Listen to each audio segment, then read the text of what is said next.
વિક્રાંતદાસ મહારાજ સાયલાવાળા લાવી દીધું। આવા વિદ્વાનોની વાણી આ ગામમાં પહોંચી રહી।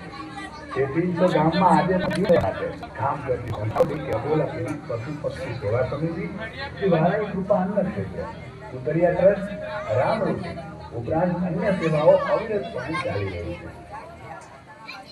ઈશ્વરે પાટીદારોની બધી ધાર ધૈર્યની શિખર અને દરેકે એવી વિચારતા આપી છે કે આત્મા લીધેલા કરાવવા અઘરું કાર્ય પણ ઓછા ખર્ચે નિદાન કરવા માટે દવાખાનું બનાવવામાં આવે। પહેલા તો ભજન ભવાઈ ગરબા લોકગીતો અને નાટકો દ્વારા ગામની પરંપરાને જીવંત રાખવાના પ્રયત્નો કર્યા। આજના સમયમાં દરેક ગામડાઓમાં ધંધા રોજગારના સ્ત્રોત ઘટી જવાથી લોકો ગામડાઓ છોડી શહેરમાં વસવા લાગ્યા। તેથી ગામ પ્રત્યેનો પ્રેમ ધીમે ધીમે વિસરાઈ રહ્યો છે। સાચવવા માટે સમય કાઢવો જ પડશે।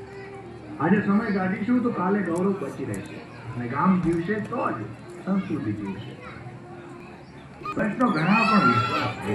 સંકટની વેળાએ આખું ગામ સૌ પહેલા જેને આગળ કરે છે તે માં એટલે વારાઈ માની મહિમાના વખાણ કરતા સમય ઓછો કદાચ ગામનો કોઈ મહોલ્લો ના હોય એક માં વારાઈની પુનઃ પ્રાણ પ્રતિષ્ઠાનો આ એવી અદભુત અનુભૂતિ થશે।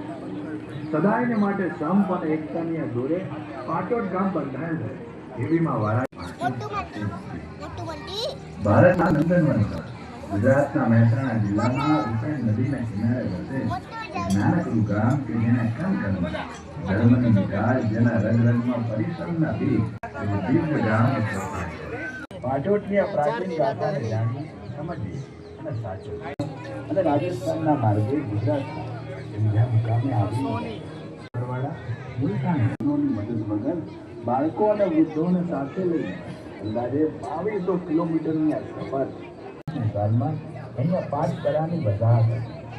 તળાવની આચમની બાજુએ લાલપુર શંકરપુર અને રામપુર। એવામાં સંવત 1439 સાલમાં સમગ્ર ગુજરાતમાં એટલે કે ભૂકંપ માટે 5 પરાના લોકોએ નવું ગામ વસાવવાનો વિચાર કર્યો। ગામમાં વસવાટ કરતા લોકોમાં મુખ્યત્વે કડવા પાટીદાર નાયકભાઈ પડી ઠાકોર ગામમાં બીજી બધી કોમો વાળા કરતી આવે। ગામમાં પાણીની વિકટ સમસ્યા ગામ લોકોએ ભૂતેશ્વર મહાદેવની નજીક પાણીના મોટા વેરા પાસે છાટો પાણીના બલિદાન માટે નાની